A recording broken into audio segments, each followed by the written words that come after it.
What is going on, guys? It is JackUltraMotive here, and today I wanted to address kind of the overarching problem with FH4 and kind of how it leads into my channel. And I don't really want to, this isn't a video because I noticed that other people have uploaded videos where it's like my 10 problems with this or my blank problems with that. It's not really just a list of tiny things. This is just kind of what I've noticed over this past year as an overarching thing for this game. So to, I guess, begin with it, this all kind of started with a tweet that I made this past week. And self-plug, if you guys aren't following me on Twitter, you guys can do that. You can see either updates on things or, you know, my thoughts on things as well. But basically what I said was, with the repetition of content I'm creating and the decline of interest I'm noticing in Forza Horizon 4 this year, I want to focus on more core automotive content, more vlogs, maybe a build series on my R32, change things up a little. And I'll get into the more second stuff in that tweet a bit later on. But basically, I got some replies saying, from Shiny on here, saying, glad it's not just me that doesn't feel the same magic with FH4, and other people as well. So I kind of realized that I'm not the only one, and all my personal friends and stuff, and everyone else who plays has also kind of agreed that this game isn't really as good as Forza Horizon 3. It might be factually better, it might, you know, perform better and have all these other capabilities, but as far as just what it's thought of as and how people feel, it kind of lacks something compared to the other game. And obviously with that, I kind of noticed that there's been a decline in kind of my content viewing and other stuff like that. And with that said, I'm not completely blaming my lack of views for Forza Horizon 4 being a failure of a game. That's not what I'm saying. But at the same time, it does have a factor. If a game is simply not as good as it was before, then, I mean, yeah, it's going to affect how people want to watch it and stuff. Because if you, I mean, Forza Horizon 3 completely blew up my channel. It got me from, I don't know, around like 80,000 subscribers to literally almost, you know, where I am now. And obviously this game has kind of just carried me on a little bit further, but it hasn't had the same crazy effect, and obviously things are kind of slowing down now. Now, why do I think that is? I believe solely it is because of the location, and this has been some other talk from other people around me that I've kind of discussed this with, and we kind of all agree that for a whole game's success, you kind of has to have some sort of core value to it that allows it to be good or not, and I would give that to the location. Because as far as our content goes, I would not put it in the career mode or anything like that, because we never even touch the career or do career races, and the same goes for Horizon 3. So I mean, I don't believe it's the storyline or anything on that as far as kind of what we do as fun moments and what people enjoy watching and stuff, but I believe the location is kind of the overall vibe and the overall feel you get. Sadly, I feel like Britain is just a bit more dull than Australia was. Australia was a really diverse, tropical, you know, open. You could go to the forest, you could go to the beach, you could go to the desert, you could go to mountain hills. There's just so much there, whereas here in Britain, there's elevation, there's everything, but it all kind of feels the same, and that is just how Britain is. I mean, you have seasons, which is cool, but at the same time, those all, you know, those happen differently. But basically, like, if you had a map that you could drive into different kind of seasons or different environments, I feel like that might make it a little more entertaining or more fun to play through. But another thing I would probably bring up is, I guess, the expansions on, because expansions and stuff like that is how you keep a game alive, basically, because it's hard for a game to manage itself, at least throughout a couple of years. And so far we've gotten is the Fortune Island, which is aka Storm Island from Horizon 2, if you ask me. That's why I always call it that. That was good. I think that actually appeals to me just because we now have a solid drift road that you can have in the game. But that is about it. That's literally all that island is for. That's what we only hop on it for drifting and other stuff like that. So there wasn't much else added. And I'm not going to complain on expansions yet because I feel like there's probably going to be more, and I don't know what tricks they have up their sleeves. So, you know, you never know. But at the same time, I feel like right around now is we're going to need something big, like really large scale big, not something more than just a simple map expansion. We need like Hot Wheels level expansion. And that's another thing right there that kept Horizon 3 a lot more lively and fun and stuff like that. I feel like with Forza just needs to go all out. I love this game, and I love Britain in the sense that it's realistic. Everything when you're there, you definitely feel like you're there. Whereas Australia was kind of its own fantasy map of Australia. In my opinion, I've never been, so I wouldn't know. But at the same time, I feel like it was definitely kind of distant from what Australia is actually like. Whereas Britain, you could park in some places and you feel like you're literally, some of the photos and some of the things you can do, this game is so kind of on point on where it's shot at, and that is one of the benefits that you have of Britain, because that's where all the creators are from, and that was their kind of ideas, that they wanted to make a game that takes place at their home territory and has seasons. But yeah, overall, for kind of how it reflects over time, I feel like it's just not entirely working out.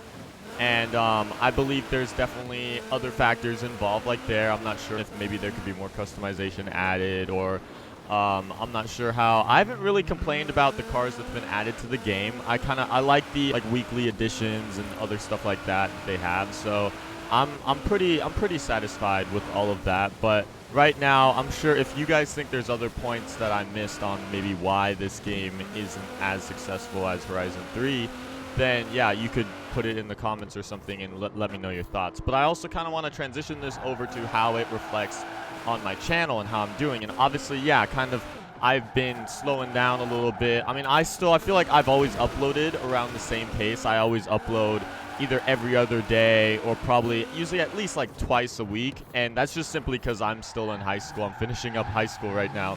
So I still have to go to school every day, then edit after, record after. It's kind of a lot to manage. That's why I just simply can't daily upload, unlike all the other competition out there. But yeah, things have kind of slowed down as far as the game progress is done. Someone else replied to the previous tweet I made, saying that pretty much personally, I would like you to open up to challenge videos from subscriber suggestions. Now, we've actually done a good amount of those in the past. We'll, in Horizon 3 and other stuff, I'll pretty much put a comment if we took a subscriber suggestion on what to do. Now, I tried to respond to this, and pretty much my problem with just simply saying that is I see that you guys are actually really good at coming up with challenges. You guys come up with lists of challenges, whether it's do the Uber challenge, do the SUV challenge, do the Ferrari versus Lamborghini challenge, do all these things, and I appreciate that feedback. But what the problem is that you don't really give us ideas of what to do once we have those cars. It's really easy to do the SUV challenge, go get a Bentayga, go get an Escalade, go get all these cars. We'll come out, and then once we come out of the auto show, then it's like, then what? Like, because that's only like 3 minutes worth of video right there, just selecting our cars. Now we need to actually do something in the challenge.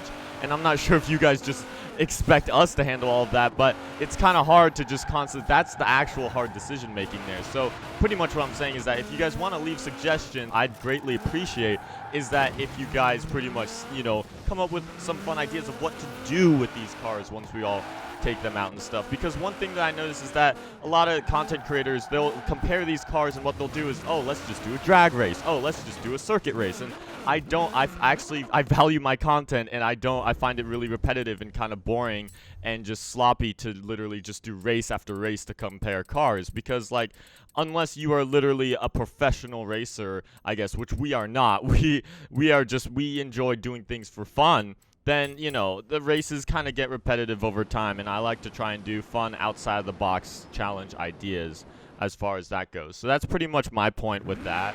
I definitely enjoy Forza still. It is still the one game I would want to play if I could play any game. But yet, sadly, yeah, it's kind of slowing down. And the other problem with that is that there is really nothing at this point in time to move on to other games to kind of test out and play. There's literally no recent game that's come out, and there's no recent game that is coming out anytime soon as far as I'm concerned of. Anything that could really compete with Forza. I know there's Gran Turismo and other stuff like that, but we've never really touched that, and I have no idea how that would do. But pretty much it's like it kind of leaves me stuck in what do we do? It's like, do we just drag out Forza? But I feel like that's not, I don't want to, constantly create repetitive stuff, as well as, I mean, I try and put a lot of new ideas out there as well. But one thing that I do is vlogs, and that is something personally, as much as I enjoy playing Forza, I actually enjoy doing vlogs more, because it's just kind of a real-life take on what my real life and fun is, because I have a lot of cool automotive friends out there that are media people, as well as they own cool cars themselves.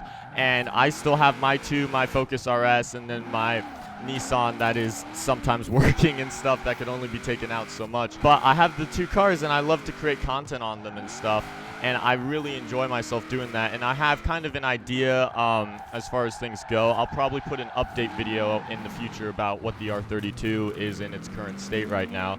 But basically, there is a bunch of stuff that is coming for that car this season, and I think that I should pretty much document all of that. I feel like if we could turn it into a build series. I've done some mod videos in the past, but I feel like a full-on just each video, they could be shorter than normal 10 minutes and stuff like that, because I think I've always felt like I needed to make a full-length video, not for the ad revenue, just because all my videos are so long. They're like, 15 minutes or whatever, and I rarely upload just short, simple content. But I feel like, oh, we'll just install this today, do that, because, I mean, some of you guys have definitely agreed in the Twitter feedback that you'd like to see that and stuff.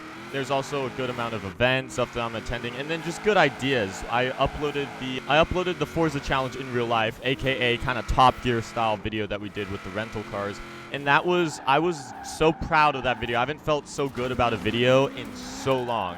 That video really just boosted my confidence on how YouTube is still, it's a really thorough, good passion of mine that I want to pursue. But yeah, I want to do more content like that in the future, and I feel like if Forza Horizon 4 is not going to withstand itself for so long, I'm going to need to at least transition myself to try certain new things out. That's just what you got to do as a content creator. You got to constantly innovate and constantly change things up, otherwise you will literally fall off. And that's, I think, what I'm going to try to do this year as far as things go. But there's no need to worry, because Forza Horizon 4 is not just going to instantly disappear on the channel, and I'm not saying that at all. It's kind of all about how it continues on from now, what else they start adding. So things aren't really going to change that much from here, but I just want to kind of upload more real-life content and, see how much you guys enjoy that, and see if we can maybe pick up other people from that and stuff like that. Just trying to manage things as we go along here. Kind of leave your guys' feedback on how you feel about Horizon 4 around in its current state right now. Your thoughts on all of this, I guess, basically. But anyways, thank you guys for listening to me rant and ramble. But this will be JackUltraMotive signing off. Let's go.